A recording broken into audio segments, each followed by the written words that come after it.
Silenciado. Ahora sí. Ujú. Bien, muy buenas tardes a todos los compañeros y las compañeras que en este momento están siguiéndonos, ¿no es cierto?, la transmisión en vivo de Radio Popular La Revuelta. En esta transmisión especial, ¿no es cierto?, muy especial para nosotros porque nos convoca esta vez conversar particularmente respecto a los resultados, ¿no es cierto?, y todo lo que está ocurriendo muy tempranamente a partir de la votación del 25 de octubre. Eh, Les recordamos que estamos transmitiendo en vivo a través de la señal online, ¿no es cierto?, de Facebook por Radio Popular La Revuelta. Y además también estamos saliendo en la señal online de la radio, ¿no es cierto?, para que nos puedan escuchar además. Les recordamos además que este video va a quedar grabado en nuestro perfil de Facebook para quienes puedan compartir, ¿no es cierto?, todo lo que vamos a conversar en esta ocasión. Así que les contamos además que para esta oportunidad contamos nuevamente, ¿no es cierto?, con un gran invitado, ya segunda vez que lo tenemos en la radio, ¿no es cierto?, pudiendo compartir sus conocimientos y su análisis, que es el compañero Juan Carlos Gómez Leito. Juan Carlos, ¿cómo está? Muchas gracias por participar nuevamente. Hola, ¿qué tal, Mario? Un cordial pero fraterno saludo a la Radio Popular La Revuelta y agradecer esta oportunidad que se me brinda para poder realizar algún tipo de análisis con respecto a lo que fue la jornada del 25 de octubre pasado, como también analizar ya no solo los datos macro de la elección o del proceso, sino más bien también analizar algunos datos micro que nos revelan algunos alcances importantes para la configuración y la conformación de este poderoso apruebo que se gestó en esa ocasión. Y también poder visualizar qué es lo que se viene y cuál sería el rol o cuáles serían los derroteros, cuáles serían ciertos los caminos que el movimiento popular, yo diría que el movimiento popular de carácter anticapitalista y pro ecosocialista puede tomar, porque yo creo que llega el momento de empezar a hacer algunas diferenciaciones programáticas acerca de qué es lo que queremos establecer en un nuevo ordenamiento jurídico-político del Estado chileno, ¿no? Entonces, no todos los proyectos van a tener las mismas características, las mismas perspectivas, los mismos fundamentos, las mismas intencionalidades. Entonces, a partir la noche del 25, ya la madrugada del 26, se han abierto o se ha abierto una nueva coyuntura política y que va probablemente a cerrarse en abril del próximo año, dependiendo también de un conjunto de factores que se vayan dando a lo largo de este tiempo.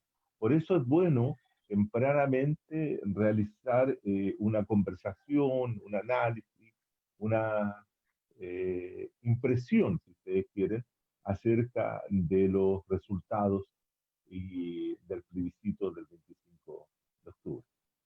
Y por esa es la razón que estamos aquí para hacerlo. Exactamente, como tú muy bien dices, ¿no es cierto?, la importancia de conversar, analizar, ¿no?, respecto a lo presente, ¿no?, particularmente todo lo que nos podemos extraer de los resultados y cómo se manifestó, ¿no es cierto?, la opinión, ¿no? Y cómo se expresó además la alegría popular también, que dice mucho, ¿no es cierto?, del contenido y de lo que significa, ¿no?, este gran triunfo, ¿no?, para muchas personas. Y además también conversar sobre las proyecciones a futuro, ¿no es cierto?, y qué podemos entender, ¿no?, respecto a estos mismos resultados. Nosotros en la vez anterior, justamente contigo, con otros compañeros, ahí con el último que pudimos conversar, ¿no es cierto?, que fue con el compañero Rafael Agacino, conversamos también muy acuciosamente, se levantaron perspectivas, ¿no es cierto?, respecto a lo que significaba participar o no, participar en este proceso, ¿no es cierto?, particularmente en ir a votar, ¿no? Ahí habían ustedes dos compartían una visión bien cercana, ¿no es cierto?, sobre lo que significa desde los sectores, como tú dices, ¿no?, anticapitalistas, ¿no?, podríamos decir sectores rupturistas también de toda esta, que se ha manifestado, ¿no es cierto?, en esta crisis institucional. Para los compañeros que nos están escuchando, ¿no es cierto?, para las compañeras también que nos están escuchando, les recordamos que tenemos abierta ahí en la transmisión en live, ¿no es cierto?, del Facebook, la posibilidad de hacer las preguntas, ¿no?, que en algún momento del programa voy a tratar en este caso yo de poder compartírtela a ti, Juan Carlos, para que podamos nutrir también en el análisis a partir de la opinión y la visión de otros compañeros que nos puedan estar escuchando en este momento. Así que, Ok. bueno, Juan Carlos, para partir, ¿no es cierto?, bien de lleno, preguntarte concretamente, un poco como lo que estábamos conversando recién, justamente cómo leemos desde la izquierda anticapitalista, ¿no es cierto?, desde los sectores, podríamos decir, rupturistas, ¿no?, los resultados del 25 de octubre y la expresión de las masas también que se vieron aquel día, ¿no es cierto? ¿Cuál es tu análisis político electoral al respecto? Ok. Mira, para hacer este análisis yo he preparado una pequeña exposición donde quiero abordar tres cuestiones fundamentales. Y de eso, después de esta exposición, dar paso a preguntas o inquietudes que resulten de esto, ¿ya? En primer lugar, yo quisiera hacer un planteo con respecto a lo que significa el 25 de octubre. El 25 de octubre del 2020 se me relaciona y está directamente ligado a lo que es el 25 de octubre del 2019. El 2019, el 25 de octubre implica, ¿cierto?, la más grande manifestación social y política que se haya realizado en Chile durante este periodo de la postdictadura. Ese día viernes 25, más de 1.300.000 personas salieron a las calles de Santiago. Pero no solamente salieron 1.300.000 personas a las calles de Santiago, sino también en otras ciudades del país se registraron numerosas marchas, numerosas actividades y manifestaciones de los ciudadanos descontentos con el régimen político existente, con el gobierno, contra todo el sistema instaurado por la dictadura hace más de 45 años. Cabe señalar que en esa oportunidad el pueblo, los sectores sociales y ciudadanos que salieron a la calle lo hicieron sin tener ningún tipo de vinculación con el sistema de partidos políticos vigente en Chile. Las únicas banderas que se observaban en las calles era la bandera chilena negra, como manifestación y reclamo de todo un descontento, y la bandera del pueblo mapuche. Pero no habían otras banderas que identificaran que allí estaba manifestándose una ciudadanía militante, una ciudadanía que respondiera a los partidos políticos. Y los partidos políticos del orden, tanto como yo digo, parlamentarios como no parlamentarios, no habían sido los que convocaron a esta manifestación, sino que fue el pueblo autoconvocado a partir del 18-19 de octubre del año 19 hasta el 25 en esta gran manifestación de repudio, tanto a las medidas adoptadas por el gobierno de Piñera, y exigía a ese pueblo la salida de Piñera.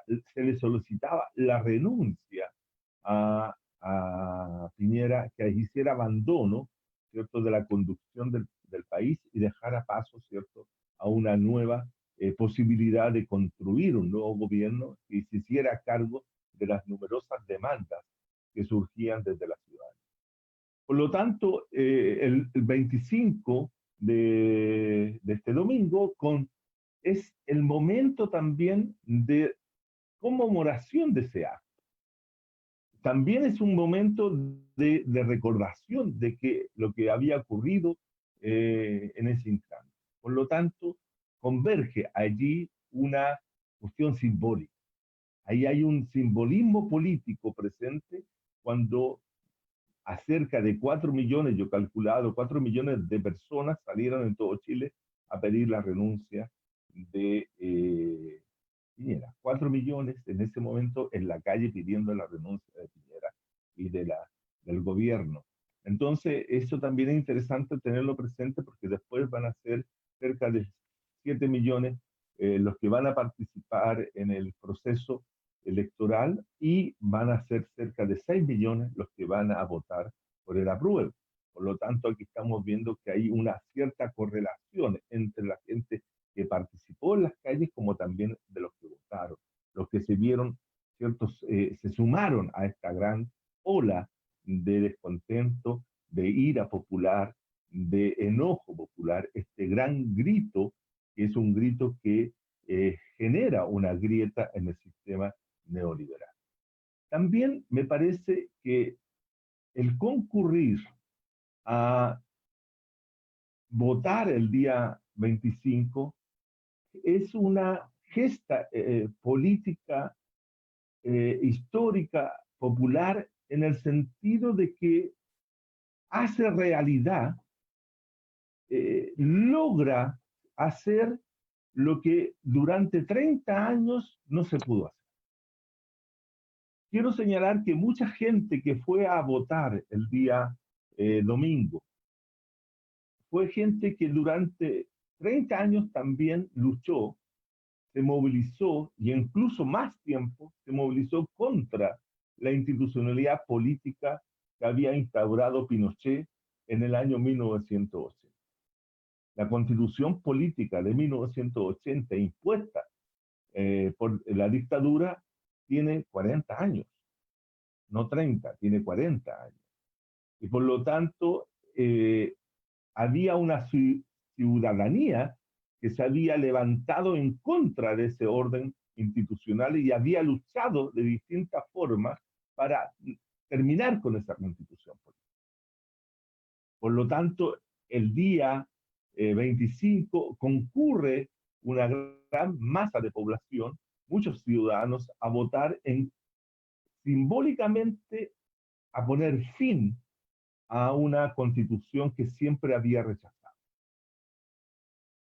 La constitución del 80 pervive, sobrevive, logra mantenerse hasta la fecha fundamentalmente porque en el pacto de dominación social que se establece en 1989 o 90 entre las fuerzas políticas opositoras a la dictadura y la dictadura, los representantes del régimen dictatorial, permite la sobrevivencia de una constitución política totalmente ilegítima en la forma y en la forma de ser redactada como en la forma de ser aprobada.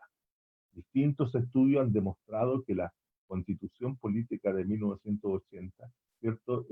Fue aprobada en un gran fraude electoral en ese plebiscito de septiembre de 1980. Si bien es cierto, se derrota al dictador en 1988, en ese momento que se derrota, la decisión de decir no a Pinochet significaba decirle, como hemos dicho en otra oportunidad, decirle sí a la institucionalidad pinochetista. Las fuerzas políticas del no, los que después van a conformar la concertación de partidos políticos por la democracia, ¿qué es lo que van a hacer? Van a desarmar, van a desarticular, van a inmovilizar a la sociedad que se había estado manifestando en las calles, realizando, ¿cierto?, 17 jornadas de protestas nacionales para poder iniciar lo que ellos llamaron, ¿cierto?, la transición desde un régimen político autoritario a una democracia, que en el fondo nunca hubo en Chile una transición. Lo que hubo en Chile fue una institucionalización del régimen autoritario diseñado por los autoritarios y especialmente por Jaime Guzmán Errázuriz. Por lo tanto, lo que se inaugura en el año 90, cuando asume el presidente Patricio Aylwin el gobierno, es la consolidación e institucionalización del régimen autoritario producido por la dictadura. Y ese es el régimen que no solamente se mantuvo durante estos 30 años, sino también es posiblemente el régimen que termina con la Constitución Política de 1900. Es decir, en el 25 de octubre concurrieron una serie de situaciones que hace posible ese triunfo abrumador del apruebo en un contexto de participación política baja. Es decir, acá se logra rebasar un tantito la tendencia abstencionista, pero no se logra, ¿cierto?, del todo quebrar la tendencia. Pero acá se produce eso, se está poniendo fin no solamente a la constitución política de los 80-2005, porque esta constitución es una reforma también realizada por el gobierno de la concertación y especialmente el gobierno de Ricardo Lagos, que es la que se realiza en el año 2005, que saca la firma del dictador de esta constitución y pone la firma de Lagos. Ahora vamos a sacar no solamente la firma de Lagos, sino que vamos a instalar otra firma y esperemos que no sea la firma de este presidente criminal que firme la nueva constitución política, porque sería lo más absurdo que podría ocurrir que un criminal que tiene que ver con toda la mutilación de personas, de las muertes de las personas no aclaradas, etc., vaya a firmar una constitución supuestamente se realiza en democracia. Pero eso tiene el 25 de octubre tiene un conjunto de elementos simbólicos que hay que tener presente. Y por esa razón, ¿cierto? Mucha gente muy de edad fueron a votar. Eso es un elemento que a mí me llamó la atención porque personas que eran de la tercera edad, que podrían haberse quedado tranquilamente en sus casas por el tema del coronavirus, fueron a votar. Pero fueron a votar porque se estaba votando a una constitución que una clase política tradicional había mantenido durante 30 años y había hecho muy poco para cambiarla. Habían hecho reformas, efectivamente, pero el grueso de la constitución política seguía rigiendo a la sociedad chilena y sobre todo manteniendo un sistema económico, un padrón de acumulación neoliberal y profundizándolo al interior de la sociedad chilena. Entonces, acá no es solamente la mantención de una constitución, sino la mantención de una base material de esa constitución, que es el neoliberalismo. Entonces, es positivo, por cierto, reconocer este triunfo, que es un triunfo eminentemente popular, es un triunfo eminentemente realizado desde los sectores populares. Y quiero explicar esto que me parece tremendamente significativo. El hecho de que durante 30 años la clase política no fuera capaz de reemplazar a la Constitución Política de 1980, nos habla de una cierta incapacidad operativa política de hacerlo. Y solamente fue posible hacer ese proceso o iniciar este proceso gracias a la presión popular, gracias a una emergencia popular, gracias a un redentor y una revuelta popular que sea a las calles a exigir el fin del neoliberalismo y dentro de ese fin del neoliberalismo el fin de la Constitución de los Estados. Este es un elemento central. Si no hubiéramos tenido la revuelta de octubre del 2019, si 2 estudiantes secundarios no hubieran establecido el evade, si no hubieran gritado ese grito de negación total y completa del régimen, si no hubieran saltado los torniquetes de los metros, en este momento todavía tendríamos Constitución de 1980. Todavía tendríamos, ¿cierto?, el ordenamiento político que implica aquello. Pero igual que, y esto lo llamaba la atención el domingo pasado, en otro programa, pero de la igual forma como en el año 1986, 87, 88, la clase política vinculada a los partidos políticos hoy día existentes, se refugiaron en la institucionalidad pinochetista por miedo, por temor, por una forma de sofocar, detener la rebelión popular que también se gestaba y se desarrollaba en los años 80 en Chile. Cuando un sector también de los sectores populares y poblacionales y territoriales tenía capacidad no solo de hacer acciones sociales como manifestaciones, sino que también tenía acción y capacidad de luchar con las armas en la mano.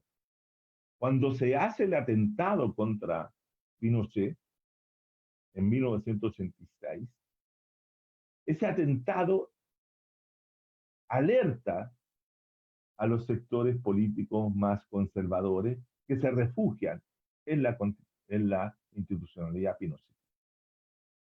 Hoy día, el hecho de que se vieran acorralados, se vieran presionados por el movimiento social popular rebelde e insurgente, lleva a la clase política a establecer este acuerdo, ¿cierto?, por la paz y la nueva constitución del 15 de noviembre. Es un nuevo refugio que nosotros dijimos que es una trampa y seguimos sosteniendo que es una trampa política, porque de una u otra manera la clase política, el gobierno articuló toda una serie de candados, de cerrojos, de obstáculos para que no se exprese el pueblo rebelde, el pueblo insurgente, el pueblo popular desde abajo para construir una asamblea constituyente o construir una constitución política de carácter distinta de la que muchos de los sectores que votaron el apruebo están pensando.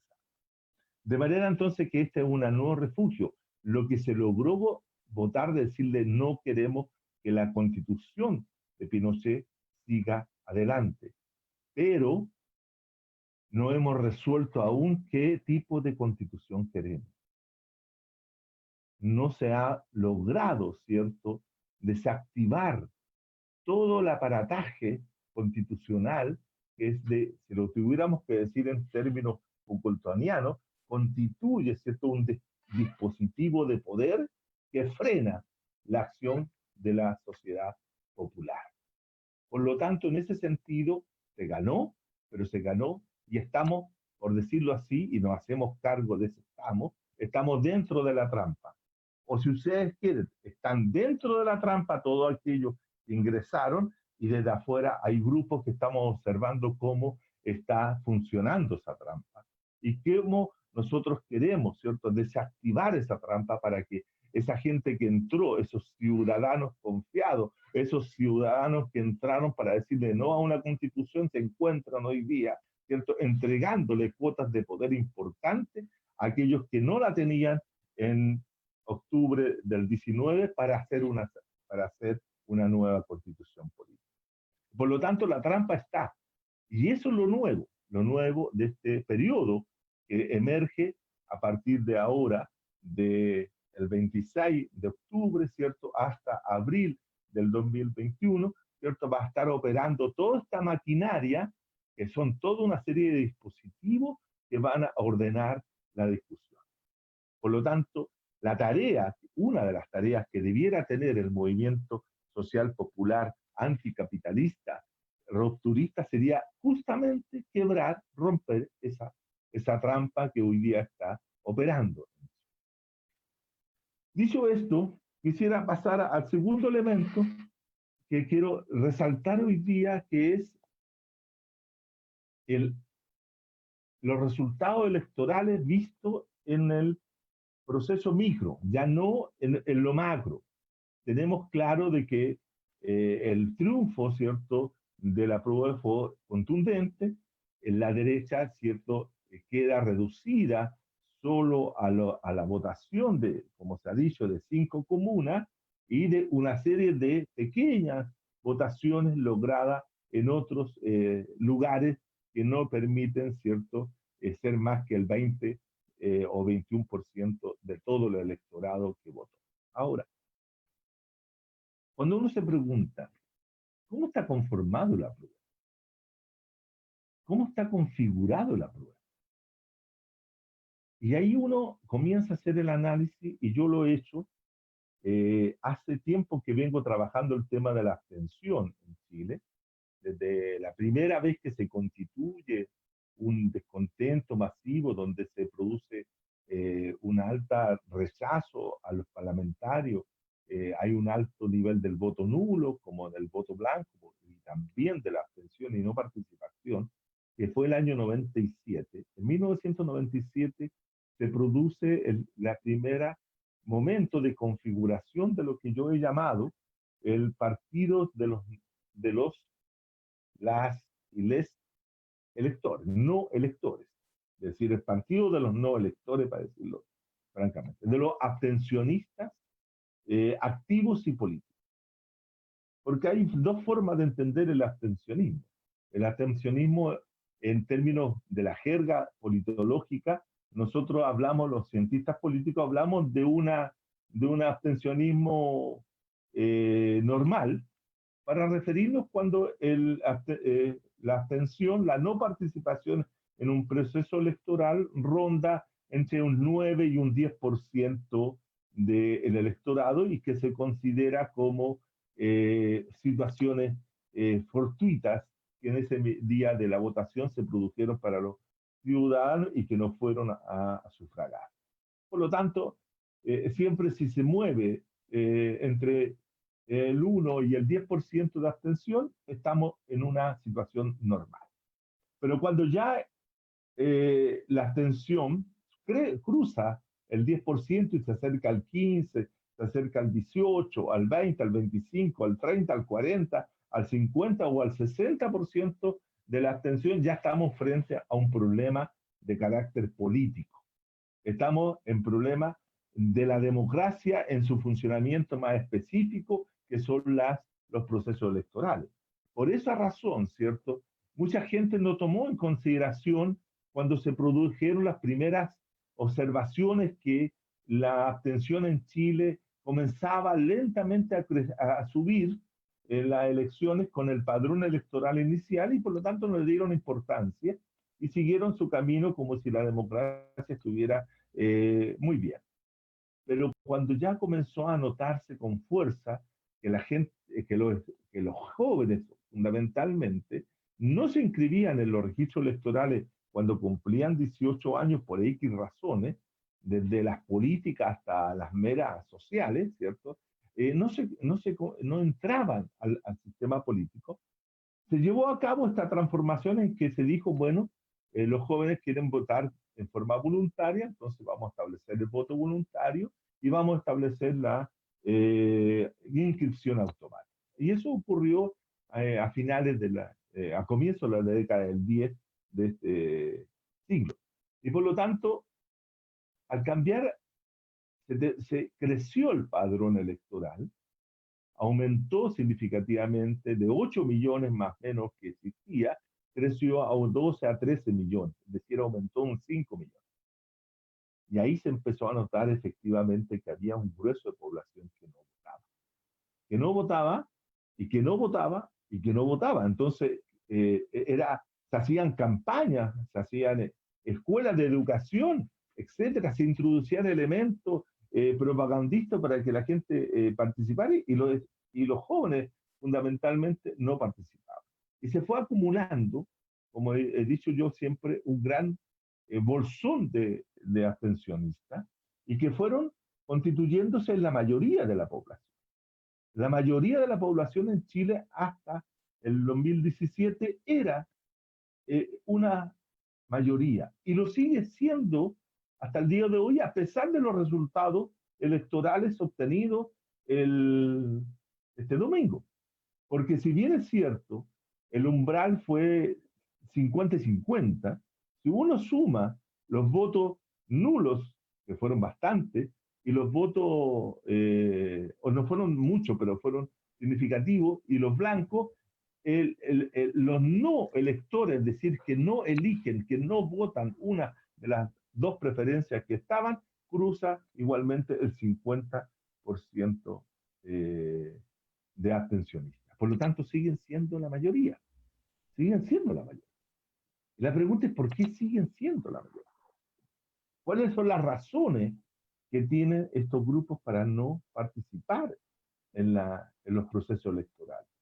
Independientemente de todo lo positivo que ya he señalado, hay un grueso de población que no vota y que y difícilmente va a volver a participar si es que las condiciones en que se dan las elecciones en Chile no cambian.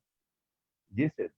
Bueno, dicho eso, por esa razón, hasta el sábado, hasta el domingo del 25, había una gran preocupación sobre el porcentaje de participación. Había una preocupación creciente entre los sectores favorables al apruebo. ¿Qué pasaba si la participación fuera superior al 51, 52, 53 o 60% como habían sido las elecciones municipales del año 2012 y 2016? ¿Qué había pasado si hubiesen llegado a ese nivel? Eso había un temor, porque eso implicaba de que la derecha podía obtener un triunfo con el rechazo. Y por lo tanto, esta tesis, siempre ha habido una tesis que es relativamente falsa, que se dice es que la derecha gana porque hay menos electores. No, no, esa tesis es falsa en todo sentido. No es que porque hay menos electores gana la derecha. La derecha tiene un núcleo de votación dura, como lo demostró en esta elección, y que eso les permite, ¿cierto?, obtener triunfos. Pero esos triunfos de la derecha siempre han tenido un factor que aquí nadie ha querido señalar. El factor fundamental que la derecha gana es que vota a aquellos sectores que se reconocen como clase media, o sectores clase media aspiracionista, o clase media, ¿cierto? O capas medias, que en un momento determinado cambian su voto, su preferencia, y votan por la derecha. Claramente.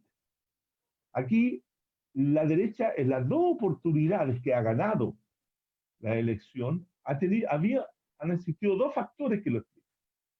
Uno, el factor de la división que se produjo al interior de la concertación, cuando surge la candidatura del díscolo de la concertación, que es Marco Enrique Ominami, en 2010, y eso genera, ¿cierto?, una crisis al interior del conglomerado, y eso abre la posibilidad de que la derecha gane cuando se produce esta competencia a tres bandas o a cuatro bandas, como se dio en un momento aquí, o a cinco bandas, como se dio en otra ocasión. Y en esa oportunidad la derecha puede ganar. Pero gana, no es que cambie la composición del electorado, porque sigue siendo bajo y la abstención sigue siendo alta. Entonces, no hay una relación directa entre los abstencionistas y el voto de la derecha. La derecha tiene voto que se lo extrae o se lo consigue en los sectores medios fundamentales. Y también surgió, a partir de la votación del 17, una acusación por parte de algunos sectores de la nueva mayoría que decían que había surgido en Chile un facho pobre, para decir y acusar a los sectores populares de este país que habían votado por Piñera. Y por lo tanto se le hacía responsable a muchos sectores populares de que habían votado por Piñera. Yo siempre he discutido aquello y eso no es correcto y es falso. en Chile los sectores populares, los sectores populares, los sectores populares pobres, los sectores populares trabajadores, los sectores populares que son los que han sido condenados por el neoliberalismo, esos no votan. No votan, por lo tanto, difícilmente pueden ser responsables de la elección de un presidente porque no votaron. Piñera, de acuerdo a todos los datos que yo poseo para el caso de las comunas que estudio en la región metropolitana, no ganó ninguna comuna pobre durante el 17. Por lo tanto, malamente puede haber obtenido sus votos de ahí. Lo que sí votaron por Piñera en el 17 son los sectores medios. Los sectores medios claramente identificados en algunas comunas muy específicas de Chile fueron los que votaron por Piñera. Por lo tanto, de ahí donde extrae su votación la derecha. La derecha obtiene su votación fundamentalmente de sectores medios. Ahora, hay en comunas populares que votan por la derecha, pero fíjense ustedes que yo crucé los datos de estratificación socioeconómica de estas comunas con el voto y me es coincidente en aquellas comunas donde se registran sectores ABC1, porque me dirán, no, pues si todo el ABC1 está en las comunas del oriente de Santiago, no, también hay sectores ABC1 en La Pintana, en Lo Prado, en Cerro Navia, y en otras comunas hay sector ABC1, pero son una minoría que es coincidente con el número real de votantes que se obtiene en la derecha en esas comunas. También hay un sector en esas comunas que son miembros de las Fuerzas Armadas, sargentos mayores, ¿cierto?, que pasaron por las Fuerzas Armadas, por ejemplo, y que son suboficiales y que tienden a votar por los partidos del orden de derecha. Están los sectores evangélicos. Es decir, entonces hay que tener cuidado cuando se hace este análisis de los famosos fachos pobres.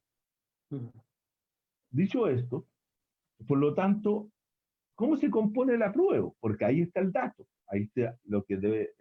En primer lugar, lo que habría que decir que los sectores populares que no habían votado en el 17 salieron fuertemente a votar, pero no un número así muy alto. En algunas comunas de Santiago fue muy significativo, que cruzaron el número 20.000 de nuevos votantes, o de votantes que se incorporan a votar, para no confundirlo con la gente que se había inscrito automáticamente a partir de cumplir los 18 años desde diciembre en adelante, sino que hay gente que van a participar y van a votar.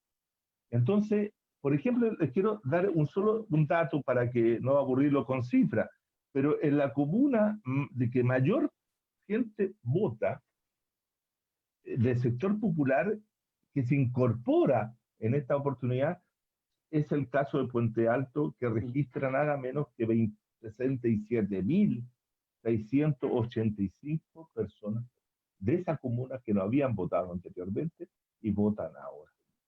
Y por lo tanto, el apruebo ahí tiene una fuerza muy relevante. Lo mismo pasa con comunas como La Pintana, que cruzan, ¿cierto?, los 20.000 personas.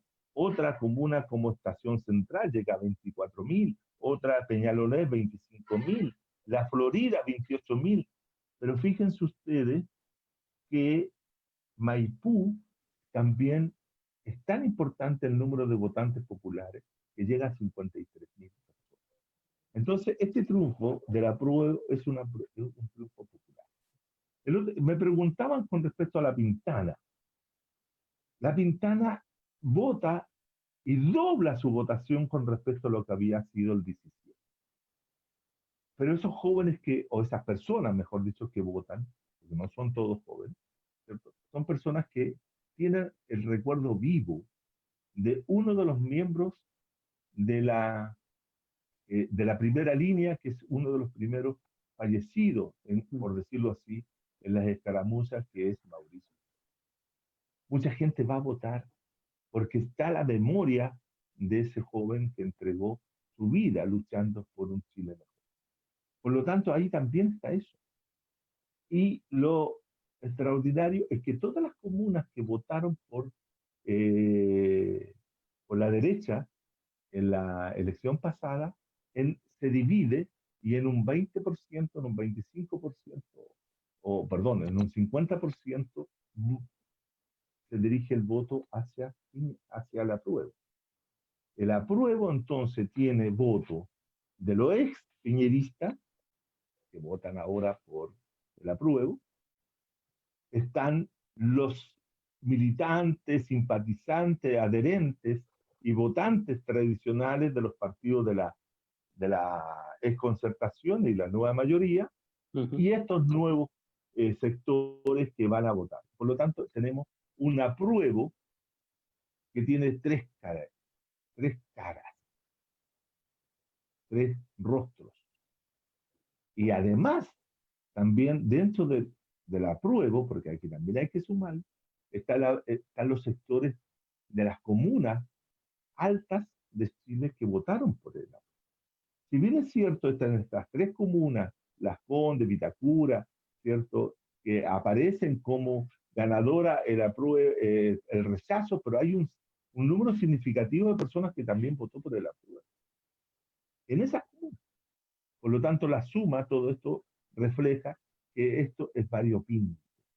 No es una sola masa homogénea que va a votar por el apruebo. Y esto genera una serie de dificultades que las vamos a ver ahora, y digo lo siguiente. Y con esto termino para darle el paso a... no quiero aburrirlo con cifras, por eso no voy al detalle. Pero lo que quiero decir es lo siguiente. Si el apruebo tiene un rostro de clase media derechista, tiene un rostro de los partidos políticos tradicionales del orden y tiene, ¿cierto?, un fuerte componente de no electores que votaron en esta oportunidad, ¿cómo se va a configurar las listas que van a competir para la convención? Lo que se requiere, compañeros y compañeras, es algo similar a lo que se gestó y se desarrolló en Bolivia hacia el año 2005-2006, cuando se requería, ¿cierto?, de un instrumento político que permitiera llevar a Evo Morales como candidato a la presidencia, apoyado por todos los movimientos sociales que habían sido los gestores de la movilización desde el 2001 en adelante. Es decir, la ciudadanía chilena de izquierda, anticapitalista, prosocialista, que miramos las cosas desde otra perspectiva, requiere urgentemente un instrumento político que permita articular, levantar desde Arica a Punta Arenas, en todos los territorios, organización política, pero que se reconozca en un instrumento político que permita, ¿cierto?, competirle no solo a la derecha, sino también a los partidos de la centro izquierda, que lo más probable, ¿cierto?, configuren una unidad, porque ahora hay dificultades, ahora están en conversaciones, y que sí, que no, que si va el Partido Comunista con el Frente Amplio dónde quiere ir, etcétera. Todo eso es un problema de ellos. Yo digo que ese problema que lo resuelvan ellos, pero nosotros tenemos otro problema. Tenemos el problema de configurar un partido, instrumento tipo más, ¿cierto? El instrumento político de los movimientos sociales y políticos de Bolivia, que permita entonces ahí cobijar. Porque no vamos a tener ni medios, ni recursos, ni tiempo para organizar un partido ahora, para que lo inscribamos en el CERVEL y podamos tener esa posibilidad.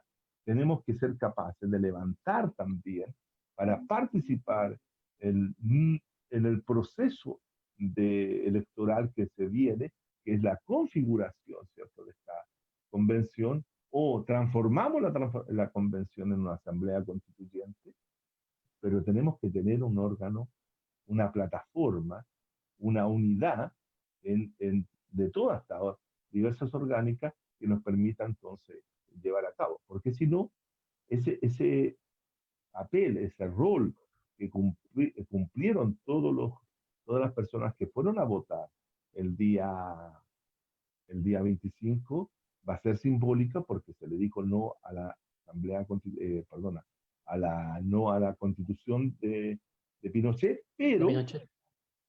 la constitución de Pinochet, pero no tenemos un órgano que pueda defender nuestros intereses, nuestras posiciones, nuestras ideas, nuestro propósito ya sea en una asamblea constituyente o en la convención. Independientemente que sea, tenemos que darle una organicidad a esa fuerza que se expresó tanto el día 19, perdón, el año 19, como el 25, en el apruebo, pero también de todos aquellos compañeros que no votaron porque consideramos que eso sigue siendo una trampa. Entonces, en este nuevo escenario político, lo que estamos necesitando es un órgano político que nos pueda representar. Y ahí tenemos que buscarlo para o construirlo o conversar con aquellos que tienen algún partido para lograr hacer lo que hizo el Evo en el 2005 con el MAS y el instrumento político de los bolivianos. Eso es lo que refleja. La discusión está que arde hoy día. El apruebo es un conglomerado de heterogéneo, muy diverso, clasistamente muy diverso, tiene sectores populares muy fuertes, anclajes de trabajadores, anclajes de estudiantes que también votaron en esta oportunidad. Muchos de ellos votaron porque consideraron que era una necesidad sacarse de encima la constitución política del 80, pero tenemos la dificultad que si no tenemos un órgano político que nos permita ingresar a esa arena, vamos a quedarnos contemplando desde afuera si es que no tenemos la capacidad de hacer la ruptura con todo lo que se está ocurriendo, porque esa sería otra de las cosas, de las tareas que hacer, pero para ello hay que acumular fuerza, iniciar ¿cierto? El trabajo de construcción de una plataforma que converjan todos estos sectores, que nos pongamos de acuerdo y digamos, esta es la constitución política que nosotros queremos y por esta constitución y por este orden social y por este orden económico, por este orden cultural es que queremos luchar. De lo contrario, vamos a ser espectadores como la burguesía, ¿cierto? Y las clases dominantes se disputan la conducción del país y en esa disputa de la conducción del país nosotros nos vamos a ver arrastrados también. Entonces tenemos que no nos sirve resistir desde lo simbólico. No nos sirve resistir con la palabra. No nos sirve resistir como lo hemos hecho desde siempre. Tenemos que conseguir un instrumento que nos permita tener mejores opciones en las luchas que se vienen a partir de hoy día o desde ayer, ya estamos atrasados en un día, para poder conseguir aquello y lograr, ¿cierto?, construir el Chile o la sociedad que nosotros queremos. De lo contrario, vamos a celebrar triunfos ajenos. Sí, Juan sí, perfecto. Termino con esta idea de que no queremos celebrar triunfos ajenos, queremos celebrar nuestros propios triunfos. Esa es la idea.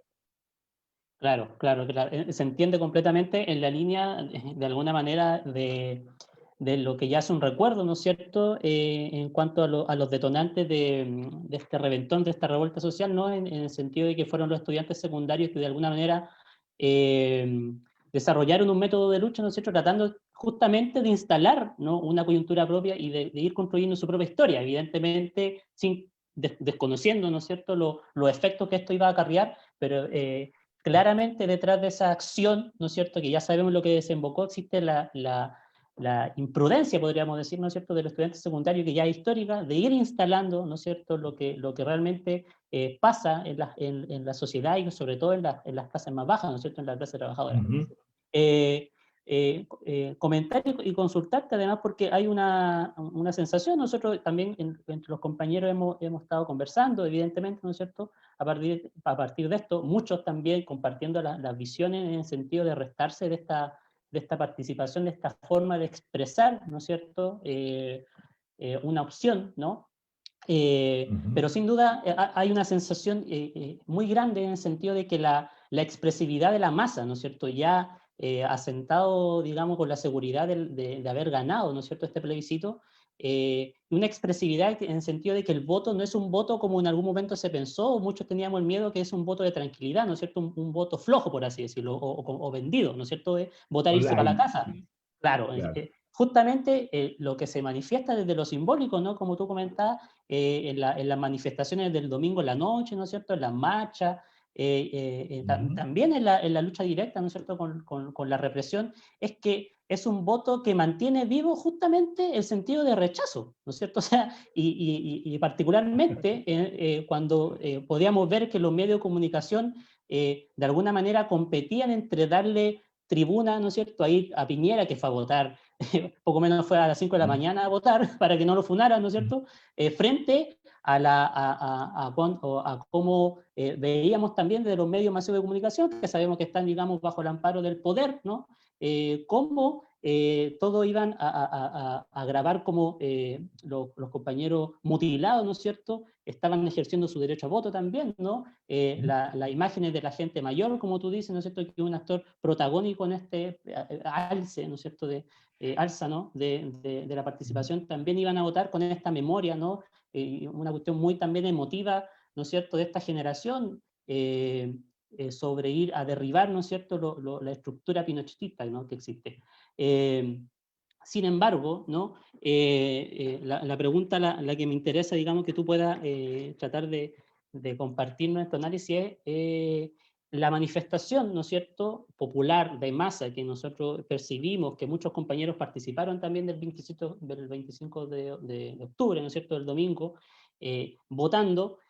Podemos pensar que es la misma expresión, ¿no es cierto?, popular y de masa del 18 de octubre del año pasado, porque las diferencias son claras, ¿no es cierto? Hoy día hay un proceso instalado institucional, ¿no? Hay una trampa, nosotros lo hemos dicho también muchas veces acá, ¿no es cierto? Una trampa que también la gente legítimamente decide participar con esperanza, ¿no es cierto?, legítima, y que se expresa de una manera hoy día.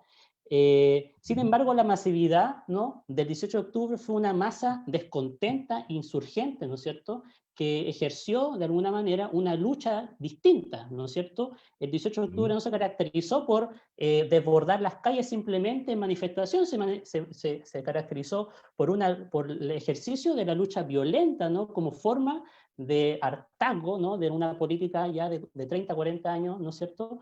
Y ahí vemos como simbólicamente, ¿no es cierto?, las quemas del metro, las quemas de Enel, ¿no es cierto?, los ataques a los supermercados, los símbolos, ¿no es cierto?, del neoliberalismo.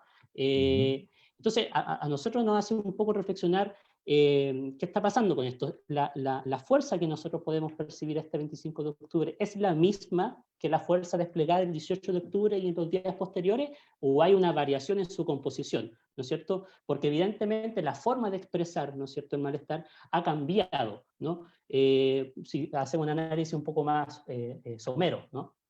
Ujú. Ujú. Mira, yo tengo la impresión de que las formas responden también a situaciones específicas, ¿no?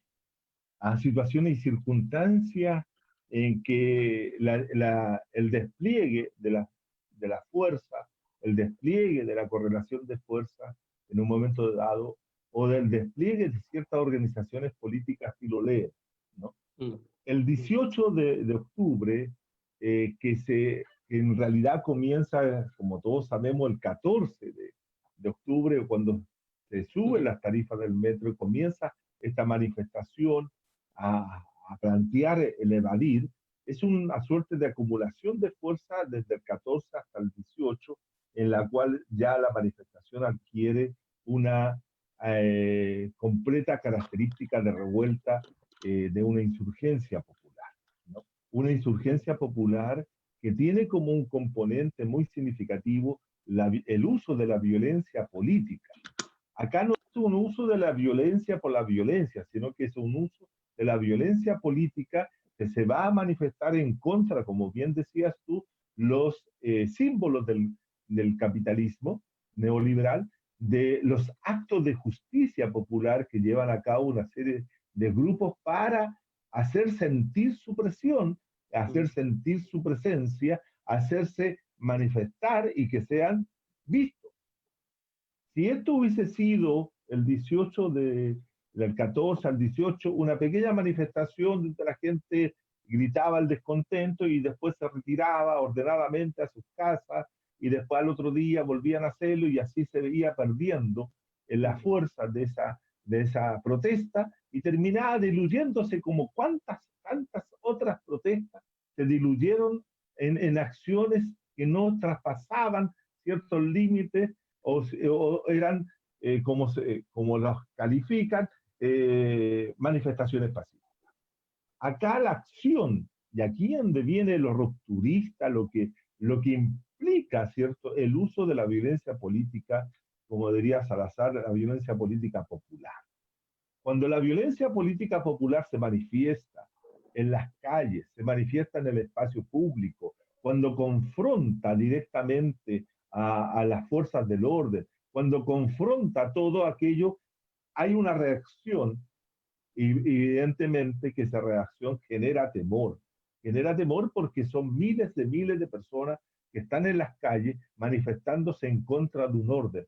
El saqueo, la violencia de que ello implica, saquear tiendas, destruirlas, ¿cierto?, en función de un objetivo político, y el objetivo político no era ir a saquear un supermercado para salir a revender las cosas, no, el saqueo tiene un sentido político que es demostrar la vulnerabilidad que también tiene el sistema, demostrar la fuerza que tienen aquellos actores que están realizando el acto y generar, ¿cierto?, una conmoción pública. Y eso es lo que se logró el 18 de octubre.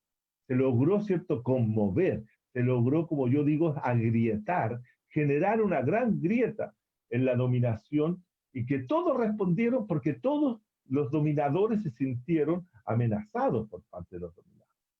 Se sintieron con miedo, tuvieron temor y frente a ese temor reaccionaron con violencia, sacando a los militares a la calle.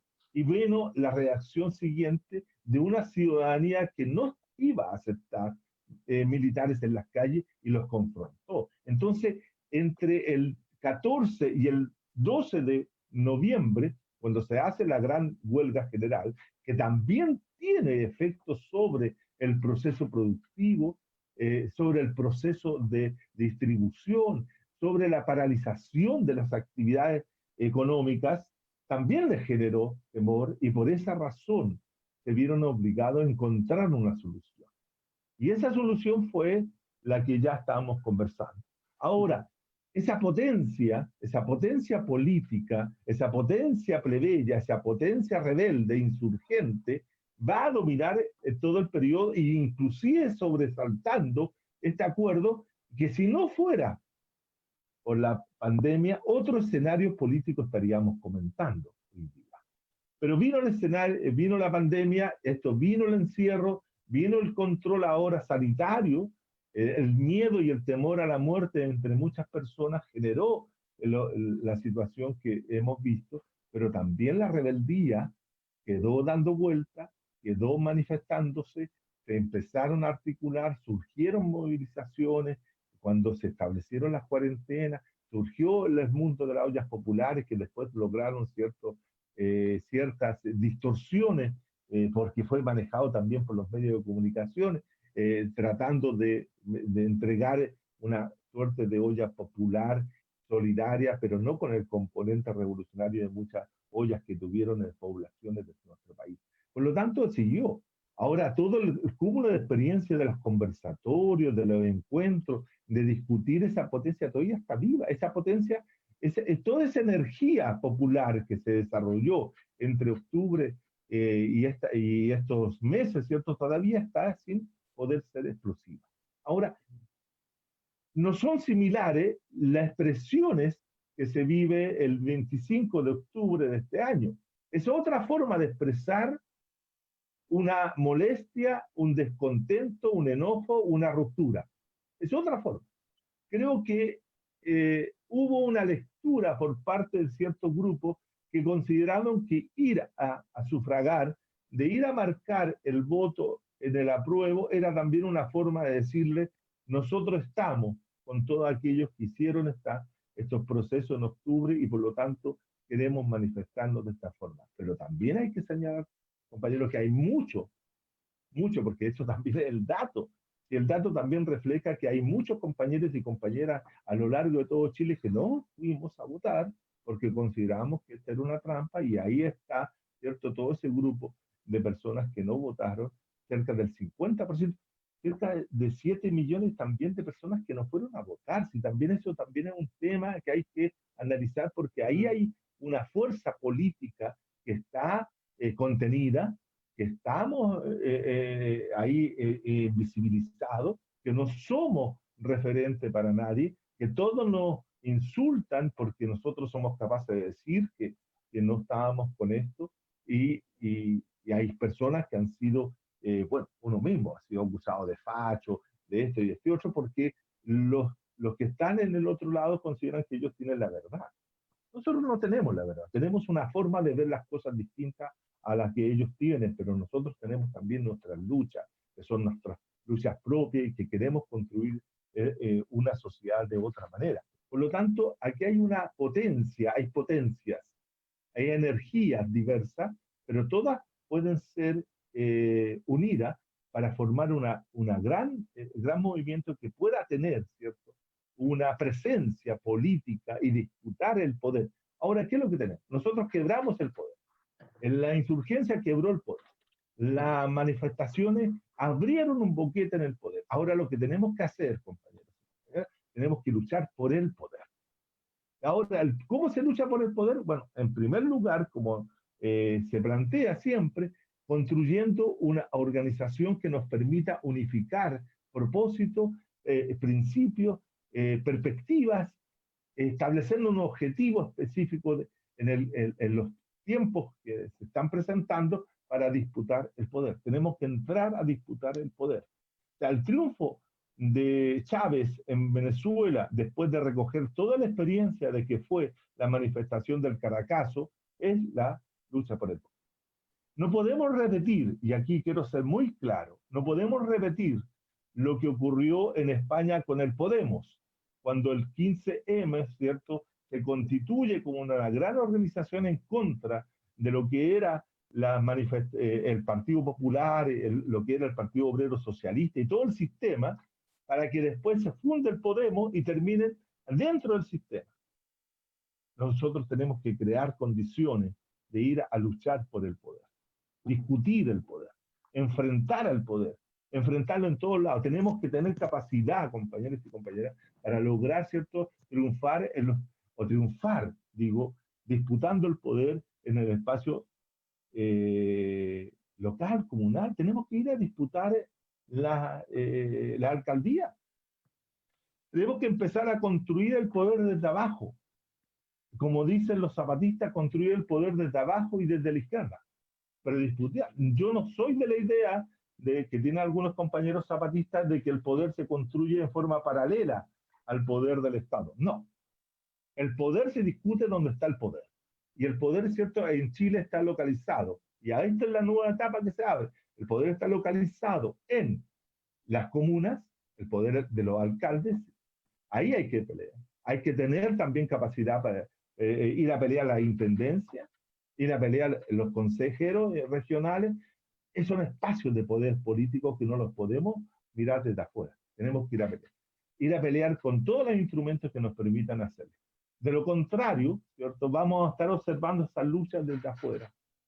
Y tenemos que hacerlo con ética, tenemos que hacerlo, ¿cierto?, con transparencia, tenemos que hacerlo con una serie de elementos que nos diferencian de aquellos que han hecho la política en estos años. Tenemos que hacer una política, por cierto, de carácter horizontal y no vertical, democrática, inclusiva, etcétera, que es donde participen todos y todas y todes. Es decir, no podemos esperar que otros abran caminos por nosotros. Tenemos que empezar a construir nuestros propios caminos para la conquista de los poderes, porque si no, como yo escribí en un texto como escribió también esa gran luchadora que es la Raquel Gutiérrez, ¿cierto? Del ejército de Tupac Amaru en Bolivia, ¿cierto? No podemos pasarnos siempre la vida contemplando cómo otros construyen lo que nosotros podríamos haber construido nosotros. Entonces, la tarea es esa.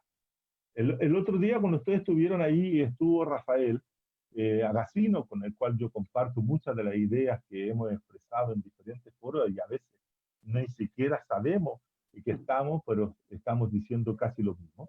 Desde hace mucho tiempo, yo recuerdo haberme encontrado, y esto lo cuento como anécdota, haberme encontrado en una población de La Pintana, allá por los años 90, dando una charla también parecida a esta, haciendo educación popular, haciendo educación política, con un grupo de pobladores, y ellos me sorprendían porque había estado Rafael, me decía, pero si usted dice lo mismo que dice Rafael. Y yo, bueno, no sé, yo no he escuchado a Rafael en el último tiempo, y nunca hemos participado, fíjense una cosa, nunca hemos participado en nada conjunto, salvo en una oportunidad que hablamos sobre marxismo, pero eso fue en la Universidad de Concepción. Pero en los sectores populares nosotros transmitimos lo mismo. Por lo tanto, así como está Rafael, estoy yo, hay otros compañeros y compañeras repartidos, bueno, como él dijo, bueno, juntémonos todos, organicemos una gran convención, llamémoslo así, o reunión, llamémoslo como quieran, pero juntémonos para discutir y creamos un acto de un programa revolucionario para Chile, un programa revolucionario para Chile. Porque de lo contrario, compañeros, no podremos ser testimonio. Y yo les digo que no hay que, los testimonios son hermosos, pero mejor es el triunfo. Yo soy muy zapatista para mis cosas, siempre he estado con el Ejército de Liberación Zapatista, pero siempre he tenido una crítica a los zapatistas. Ellos no luchan por el poder, y yo creo que hay que luchar por él. Es disputar el poder en todos los ámbitos. Hay que tener vocación de poder, hay que tener vocación de lucha para poder avanzar. Creo que hay potencia, como bien decías tú, entre el 18 y una potencia distinta, la del 25 de otra potencia, pero también se están abriendo otras potencias. La potencia también tenemos que saberla canalizar para que pueda tener, no solamente ganar, el 25 ganó la prueba, pero no triunfó todavía. Una opción distinta para Chile que no sea la continuidad del sistema capitalista. Sí, y justamente bueno, esta urgencia de la que tú nos comentas, ¿no es cierto? Que también la compartimos evidentemente, y la compartió en el análisis el compañero Casino, la compañera Marcela también, comunicadora popular que nos acompañó en otros programas.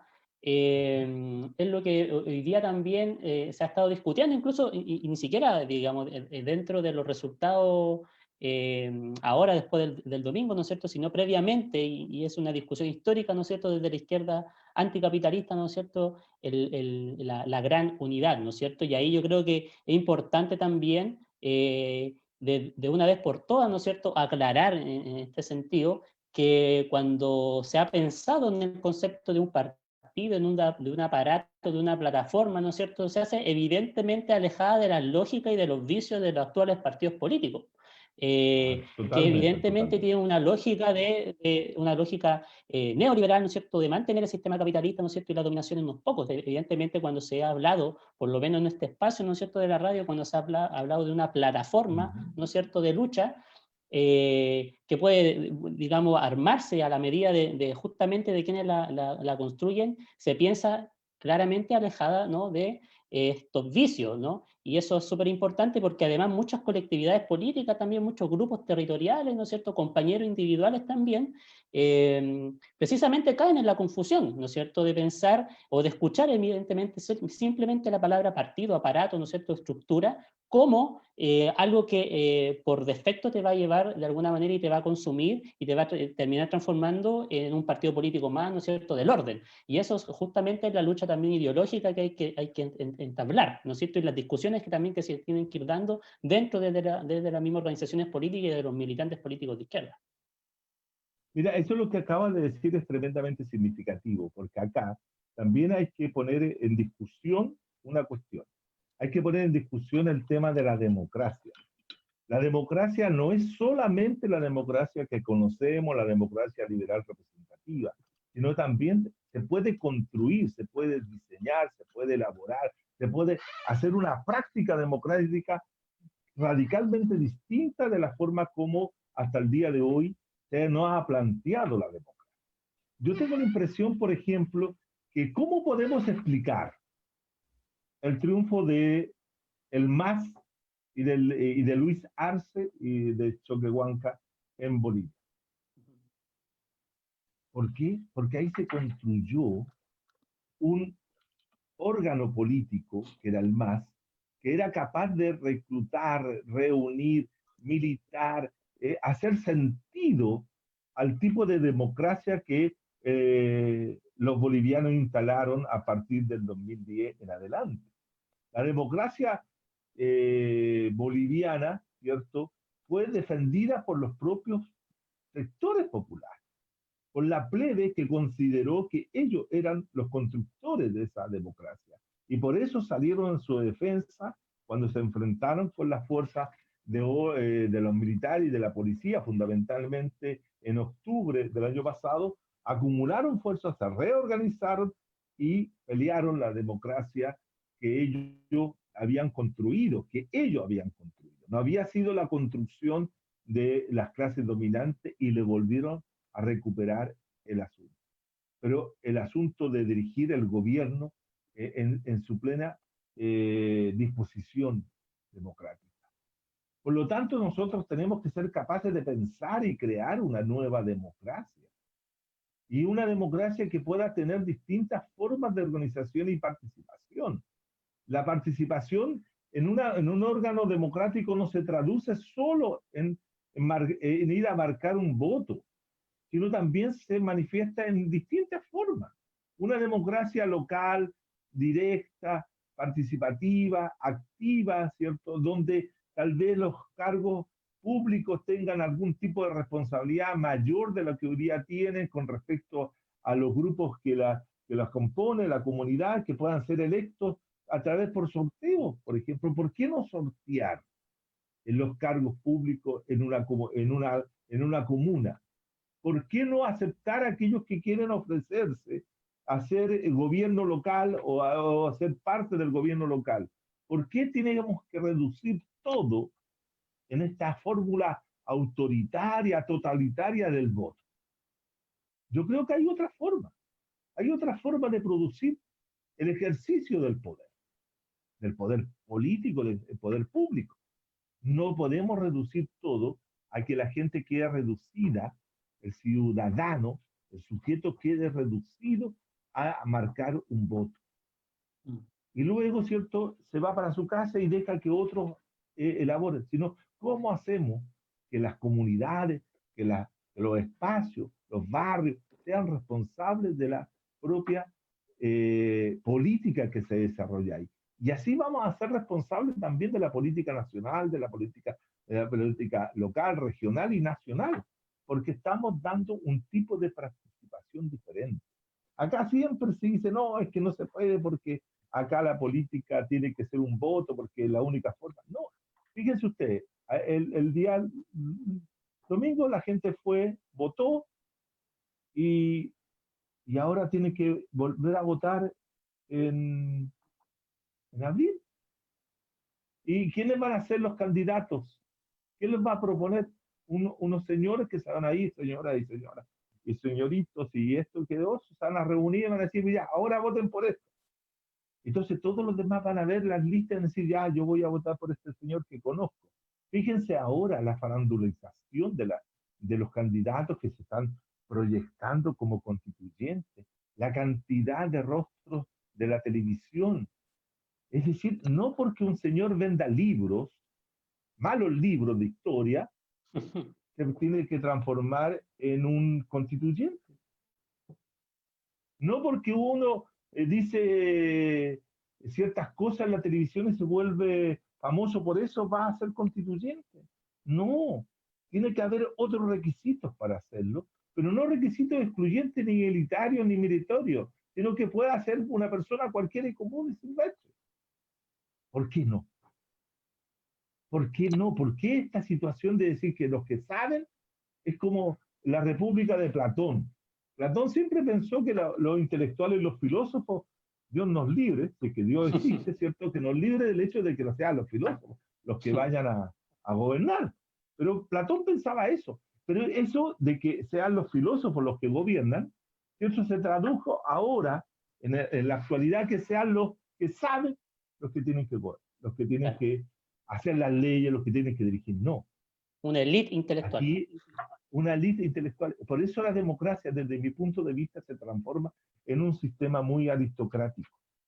Fíjense ustedes que pelea la democracia cuando surge, la democracia de los modernos surge contra los sistemas monárquicos y aristocráticos, pero a la larga se transforma también en un sistema aristocrático en que se eligen personas que ciertas cualidades. Vean ustedes el show que tienen en Estados Unidos dos sujetos, como un señor como Trump, que solamente por el hecho de tener dinero puede llegar a ser presidente. O nuestro propio presidente, que llegó a ser presidente porque tenía dinero.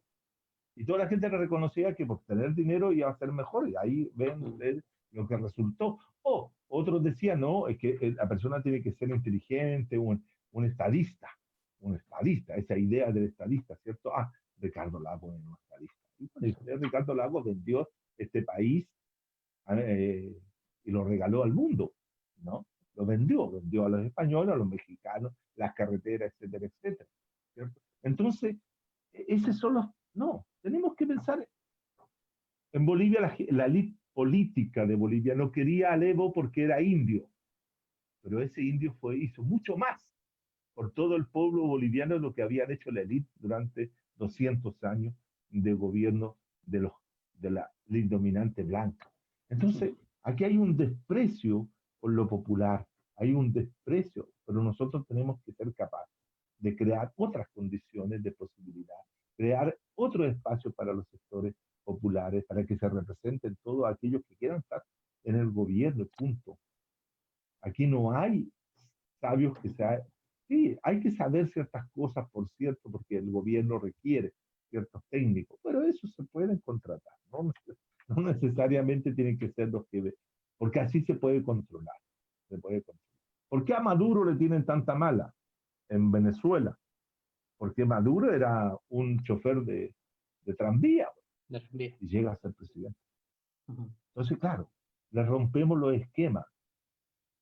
Fíjense que en la mañana yo escuchaba a Mariana Elwin, que es la hija del presidente, postularse como candidata a la constituyente, y ella comenzó su trabajo ya de programa, defendiendo la educación privada.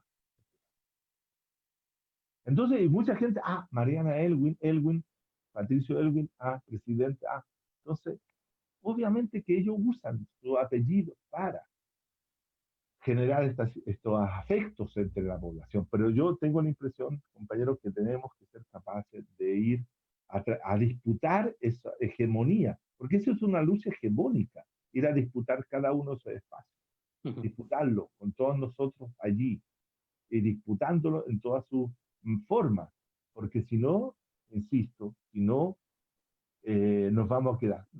¿Qué quiero decir con esto? Yo tengo la impresión de que los que hemos sido subpolíticos, los que hemos sido personas que hemos sido profundamente críticas de este sistema y que nos fuimos quedando en los márgenes para luchar desde ahí, llegó el momento, y el octubre del 19 abrió un boquete y por ahí entramos a ocupar los espacios públicos. Nosotros debemos seguir ocupando espacios públicos con nuestros discursos, nuestros acercamientos para poder ir discutiendo la cuestión hegemónica en cada lugar. Nuestra labor fue realizada, fuimos capaces de resistir y de poder romper esta situación, y los subpolíticos debemos pasar ahora a la propuesta de la nueva política, pero no la nueva política estilo Frente Amplio, sino las políticas que hemos practicado en nuestros territorios, en nuestros lugares, en nuestra cátedra, en nuestro lugar de trabajo, en todo ese hacer anticapitalista que hemos hecho durante muchos años. Porque nuestro hacer anticapitalista ha estado permanente. No somos anticapitalistas de un minuto, hemos sido anticapitalistas de tiempo. Y eso es lo que hay que empezar a practicar para que rompan las invisibilidades que hoy día se tienen. Entonces, la política desde los márgenes fue un triunfo. Logró hacer algo que la política institucional no había logrado hacer, que era, por ejemplo, romper la dominación, quebrar la dominación, pero no derrocarla, no destruirla. Todavía está una gran grieta, y por esa grieta tenemos que seguir entrando, tenemos que seguir ampliando esa grieta o produciendo mucho más grieta para que este sistema quede tan debilitado y se venga abajo. Pero no podemos seguir contemplando desde los márgenes. Tenemos que seguir dentro ya entramos, pero entramos no a hacernos cargo de ese sistema, entramos para revertirlo, entramos para subvertirlo, para volver subversiva la democracia, para subvertir el orden. Eso es nuestra tarea, no podemos quedarnos contemplando. Yo me niego a quedar contemplando, así que vamos a seguir trabajando en este espacio, en estos lugares, porque estos lugares tienen que multiplicarse. Esta radio, ¿por qué me interesa tanto participar en la radio popular, la revuelta? Porque fíjense ustedes si estudian lo que fue el levantamiento popular de Nicaragua, cuando los sandinistas eran revolucionarios y se produjo el fin de la dictadura de Somoza. Dentro de El Salvador, el papel de la radio popular fue fundamental. Hay un excelente libro de la Marta Harnecker que analiza, ¿cierto?, el rol de las radios populares en la lucha política en El Salvador y en Nicaragua. Ahí queda clarito, y estas radios tienen que multiplicarse. Hoy día estos espacios de reflexión, estos espacios de discusión, tienen que multiplicarse y tienen que llegar a cientos de miles de personas, porque vamos a estar haciendo con estas charlas, si ustedes dan la oportunidad, compañeros, estamos haciendo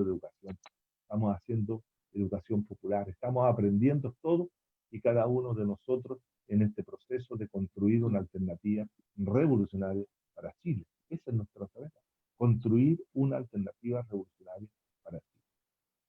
Exacto, que esa alternativa, como tú dices, ¿no es cierto?, se exprese más allá, no de la manifestación misma, sino que tenga un cuerpo definido, ¿no es cierto?, que tenga una estructura pública clara, ¿no es cierto?, de cara al pueblo, que permita justamente disputar esta vía, la vía actual, que es la vía, digamos, de la pequeña burguesía o de la burguesía, evidentemente, que tratan de ir conduciendo, ¿no es cierto?, la fuerza popular, aquella fuerza insurgente de la que tú nos comentaste. Juan Carlos, mira, vamos a pasar a leer los comentarios, saludos que nos llegan desde la señal en vivo, ¿no es cierto? Aquí Contreras Claudio dice: feliz de este gran paso, esperando que nos sigan escuchando y que prevalezca nuestra voz. Felipe Varela dice: grande Mario, un saludo, ¿no es cierto?, para quien les habla. Aprovecho de mandar un saludo también a la gente de María Elena, que tuve la oportunidad de convivir con los compañeros y compañeras allá, donde el apruebo tuvo un triunfo brutal. Pedro Pablo Ortega Guerra dice: grande Mario, orgulloso de verte, y además dando la lucha por el futuro de nuestra nueva generación, no quedarse dormido, ¿no es cierto?, ya que estos políticos son muy escurridizos. Viva la primera línea. Hay un gran reconocimiento, ¿no es cierto?, a los compañeros que luchan. Y por último, Beatriz Saavedra: saludos a un gran profesor y sociólogo, un agrado haber sido alumna suya, dice ahí la compañera Beatriz. Juan Carlos, bueno, hemos estado, nos has compartido, ¿no es cierto?, un análisis acucioso para poder comprender, ¿no es cierto?, todos los elementos, las dudas, las preguntas que quedaron a partir de esta gran votación, ¿no es cierto? No solamente quedándonos para muchas, ¿no es cierto?, compañeros y compañeras que participaron en esta votación de la sensación, ¿no es cierto?, de haber ganado y la felicidad, ¿no es cierto?, sino que, como tú decías en un principio, es importante estos espacios justamente para discutir, para ir hilando mucho más fino cuáles son los significados detrás, ¿no es cierto?, de este gran triunfo, ¿no es cierto?, por el apruebo, ¿no? Y este cambio y esta derrota, ¿no es cierto?, para la derecha más dura, ¿no es cierto?, en cuanto a lo que significa. Así que justamente en lo último también que tú estabas comentando es un poco la tarea que nosotros humildemente desde la Radio Popular tratamos de asumir, ¿no es cierto?, de abrir espacio, ¿no es cierto?, tratar de masificar estas voces críticas que nos permitan evidentemente ir construyendo mejores formas de comprender, ¿no es cierto?, espacio de educación popular también, porque entendemos que estamos en una coyuntura, en un periodo histórico tremendamente relevante. O sea, acá, de alguna manera, ¿no es cierto?, toda esta crisis se va a resolver, ¿no es cierto? Y lo importante, un poco entendiendo tus palabras, ¿no es cierto?, es que la resolvamos nosotros, ¿no? Esa debe ser, de alguna manera, nuestra tarea, resolver, ¿no es cierto?, esta crisis, nosotros desde, ¿no es cierto?, las visiones anticapitalistas, ¿no es cierto?, antineoliberales, ¿no? Y justamente en la construcción desde abajo. Quisiera,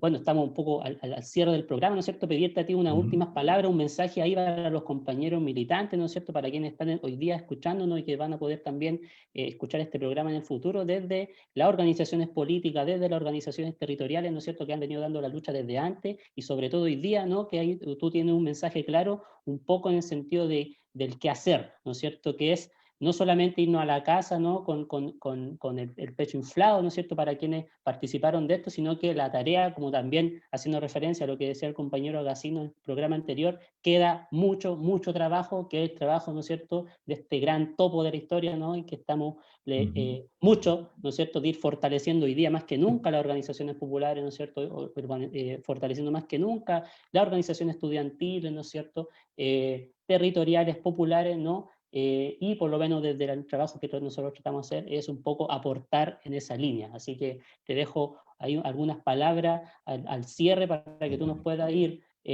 entregando aquella visión, ¿no es cierto?, de unidad, que es lo más importante que nosotros tenemos que asumir en este tiempo.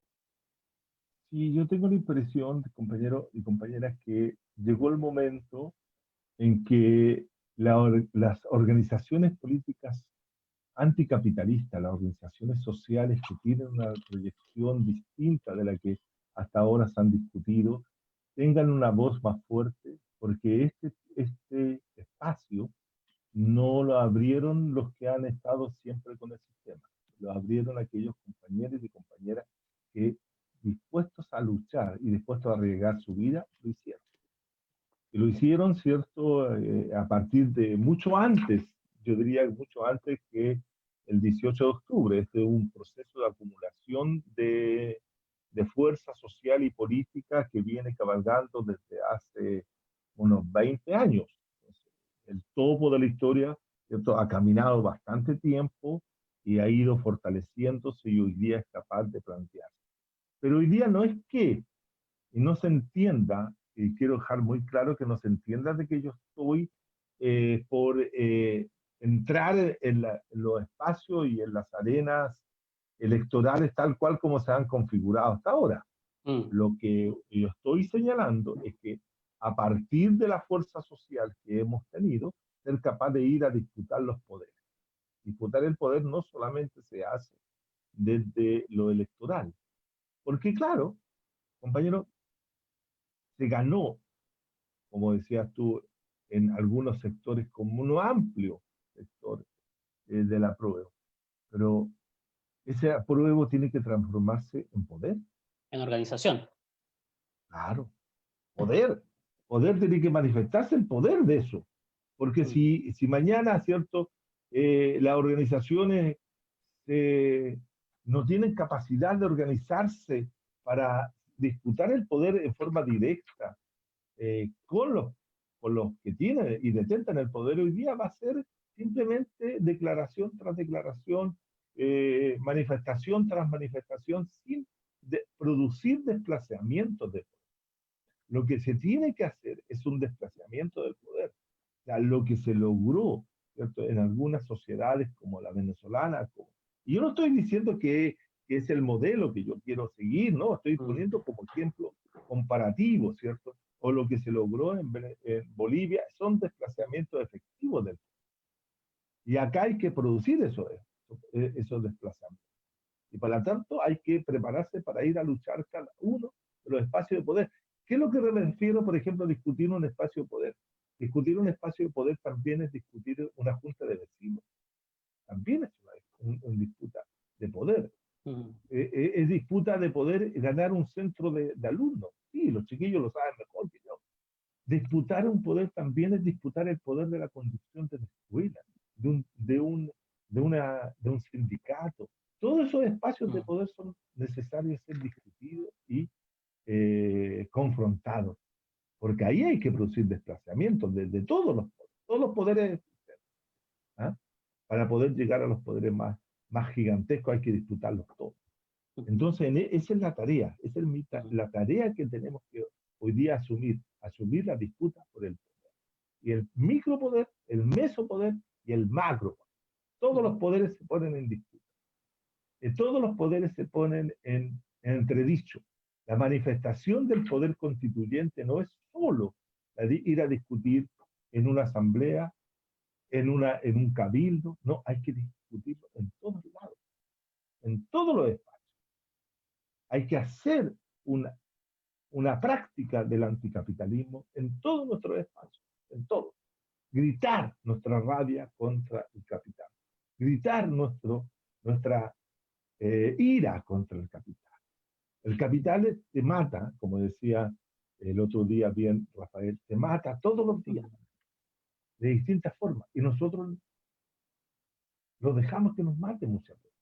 Entonces hay que ser capaces de romper todos estos cercos que nos tiene atrapado el capital para lograr. Y por eso digo que el triunfo, en lo que se ganó el domingo, es un gran triunfo popular.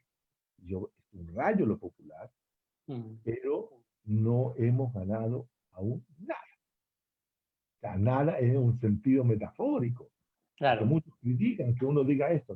No hemos ganado nada porque todavía el poder está en las manos de aquellos que tienen el poder desde el año 1973.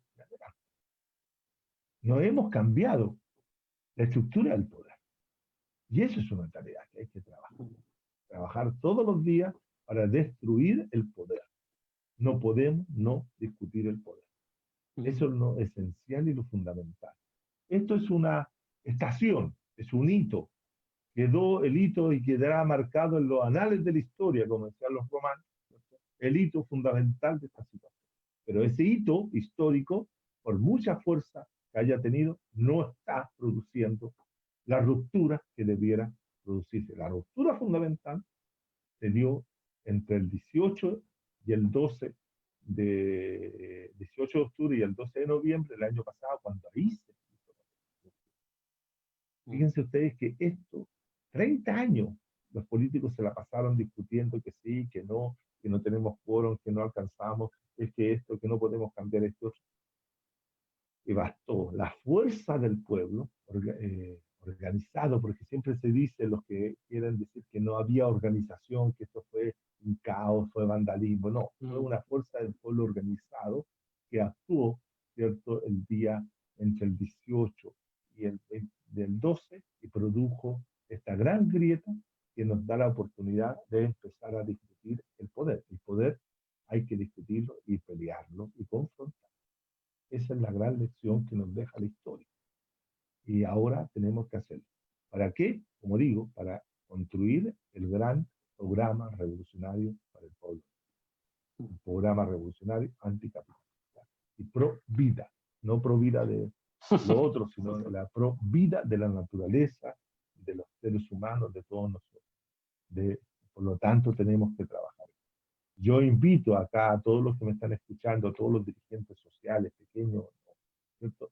Juntémonos, hagamos una gran reunión de revolucionarios para poder construir este proyecto que tanto requiere Chile. Porque si no, compañeros y compañeras, el escenario va a ser entre la derecha golpista, la derecha neoliberal, la centro derecha neoliberal y la izquierda neoliberal. Y la izquierda neoliberal, ustedes ya saben quiénes son. El Frente Amplio, Partido Socialista, de repente el Partido Comunista que se entusiasma porque no quiere estar solo. Entonces ahí se entrega a esa directrices y se transforma en partido izquierda neoliberal. Eso va a ser, es el escenario que nosotros queremos contemplar y criticar y ver. No. Para eso tenemos que transformarnos en fuerza política real y efectiva. Así que eso es. Saludo a todos, agradezco a los compañeros de la radio, a Rodrigo, a Mario, por la oportunidad de conversar estos temas, de llevar, como decía el compañero, la voz, ¿cierto? El metal, dice, metal, de mi voz, para que lleguen a cientos de personas. No estoy en ninguna manera emulando a compañeros, simplemente la metáfora del metal, porque aquí saltan a decir, ese compañero que está emulando al compañero Salvador Allende. No, sino simplemente quería decir que gracias y hay que multiplicar estas radios populares. Ojalá que surjan muchas más a lo largo de este tiempo para poder unir fuerza y voluntades políticas para lograr el triunfo de los revolucionarios como ustedes y otros tantos que están en nuestro Chile. Gracias. Buenas noches. Justamente, y en compañía, ¿no es cierto?, nos sumamos a tu llamado, ¿no?, de parte nuestra también, en abrir estos espacios, en participar, ¿no es cierto?, en estos debates, en estos análisis, ¿no es cierto?, con distintos compañeros, y ahí también levantar la voz en el mismo sentido que tú lo planteas, ¿no es cierto? Hay un montón de compañeros para quienes venimos desde por lo menos de la experiencia pasada, ¿no es cierto?, de la lucha estudiantil, un montón de compañeros que hoy día necesitan reactivarse, ¿no es cierto?, participar en los espacios, si no tienen espacios, construir espacios, sumarse a otras experiencias, ¿no es cierto?, autónomas, anticapitalistas, porque es necesario acá el apañe, ¿no es cierto?, la fuerza y la intelectualidad, ¿no es cierto?, y la militancia de todos, ¿no? Esa estructura, ¿no es cierto?, esta plataforma, este aparato, este partido que tú nos comentabas, ¿no es cierto?, requiere de un componente fundamental que son militantes que trabajen, vivan, ¿no es cierto?, para la construcción de esto, ¿no es cierto?, y para que mantengan en pie justamente esta estructura y poder tener la herramienta, ¿no es cierto?, que nos permita defender, pero también combatir con mayor fuerza, ¿no es cierto?, y con mayor seguridad todas estas trampas, ¿no es cierto?, institucionales, las trampas del poder, las trampas de este sistema. Así que agradecemos, Juan Carlos, como siempre, ¿no es cierto?, poder participar, acordarte de nosotros para poder construir este análisis que es tremendamente necesario, ¿no es cierto? Y nosotros creemos firmemente que esta es una herramienta, ¿no es cierto?, para las luchas sociales, para las luchas populares, ¿no es cierto?, para la lucha de los revolucionarios. Así que te lo agradecemos enormemente. Esperamos encontrarnos nuevamente en otros espacios también de formación, ¿no es cierto?, de análisis crítico, ¿no es cierto? Así que muchas gracias, les recordamos a los compañeros que nos están escuchando, ¿no es cierto?, a los compañeros también que nos compartieron su análisis, sus comentarios en la transmisión, que vamos a volver a estar, ¿no es cierto?, aquí debatiendo, ya estamos más o menos claros en la tarea, ¿no es cierto?, que nos depara de aquí en un futuro próximo, así que manténganse en sintonía de la Radio Popular La Revuelta. Les recordamos además que los 8 videos, ¿no es cierto?, las 8 experiencias y conversaciones con los otros compañeros están disponibles en la página de los compañeros de Fuga de Tinta, ¿no?, fugadetinta.cl. Está en Facebook, ¿no es cierto?, está en Instagram también, y tienen su página web, ahí están todas, digamos, las conversaciones que nosotros hemos tenido por la Radio Popular, así que para que la puedan ir a echar una miradita, ¿no es cierto?, y si necesitan repetirlo, lo pueden hacer ahí a través de los compañeros. Así que, bueno, sin más, Juan Carlos, agradecerte nuevamente, agradecer a los compañeros, nos veremos en una próxima oportunidad acá en Radio Popular La Revuelta, hasta que la dignidad se haga costumbre. Chao, Juan Carlos, cuídate mucho, un saludo. Chao, hasta luego. Gracias por todo y nos estaremos viendo en otra oportunidad. Saludos a todos los compañeros y compañeras que vienen. Hasta luego. Chao, chao.